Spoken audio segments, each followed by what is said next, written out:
আসসালামু আলাইকুম, কেমন আছেন সবাই? আজকে আপনাদের সামনে নিয়ে হাজির হয়েছি একটা খেজুর গুড়ের পিঠা। তো এটাকে আমরা পান পিঠা বলে থাকি। তো এই পিঠাটা কিভাবে বানাই সেটা আজকে দেখাবো আপনাদের।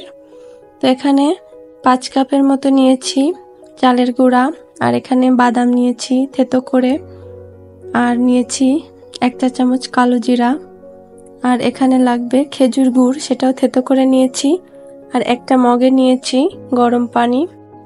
এখন এই চালের গুঁড়ার মধ্যে দিয়ে নেব প্রথমেই লবণ।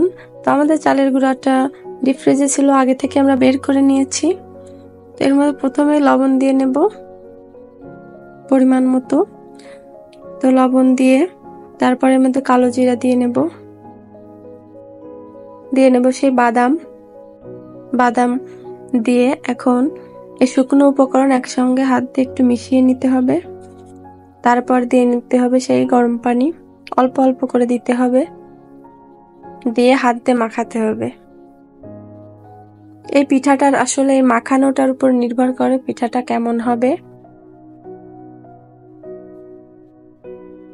তো আবার একটু একটু পানি দিয়ে একটু সময় নিয়ে এই পিঠাটা বানাতে হবে।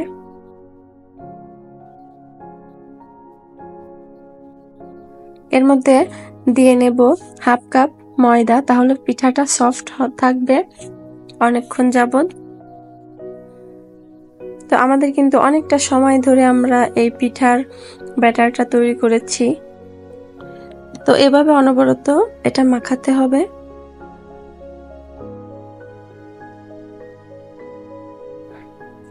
রুটি বানানোর সময় আমরা যেভাবে খামিরটা মাখাই ওইভাবেই মাখাতে হবে। তো এখন আমাদের প্রায় কমপ্লিট হয়েছে এটা।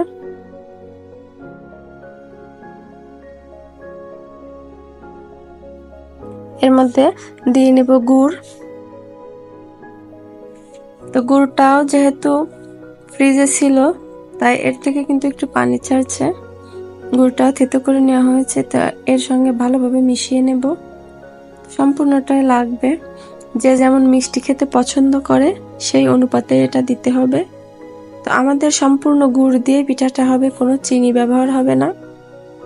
তো গুড়ের পিঠার কিন্তু একটা আলাদা ঘ্রাণ আছে এবং দেখতে কালারটা অনেক সুন্দর হয়। তো এজন্য আমরা গুড়টাই সম্পূর্ণ ব্যবহার করলাম। তো দেখুন আরো কিছুক্ষণ এটা মেশানোর পর এই অবস্থা।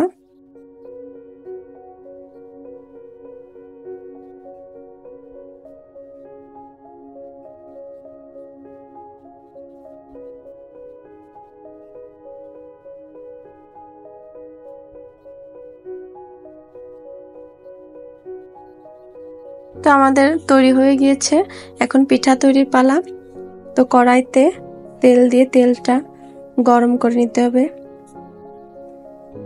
তারপর গুলাটা দিয়ে নিয়েছি।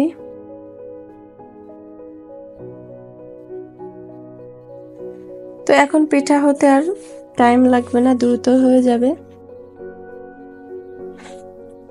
তো দেখুন মাশাআল্লাহ কতটা সুন্দর হয়েছে পিঠা দেখতে। আর এই পিঠাটা খেতে এতটা মজা হয়েছিল, যেহেতু বাদাম দেওয়া, বাদামের আলাদা একটা স্বাদ এনেছিল বাড়তি। তো এভাবে আপনারা পিঠা বাসায় অবশ্যই ট্রাই করবেন। তো দেখুন আরো একটা পিঠা বানিয়ে দেখাচ্ছি। তো আপনারা যদি আমার এই রেসিপি ফেসবুক থেকে দেখেন তাহলে অবশ্যই ফলো দিয়ে পাশে থাকবেন, আর যদি ইউটিউব থেকে দেখে থাকেন তাহলে সাবস্ক্রাইব করে পাশে থাকবেন। তো এই যে আমাদের পিঠাগুলো কত সুন্দর ফুলকো ফুলকো হয়েছে মাশাআল্লাহ। দেখুন রেসিপি ভালো লাগলে অবশ্যই বাসায় ট্রাই করবেন।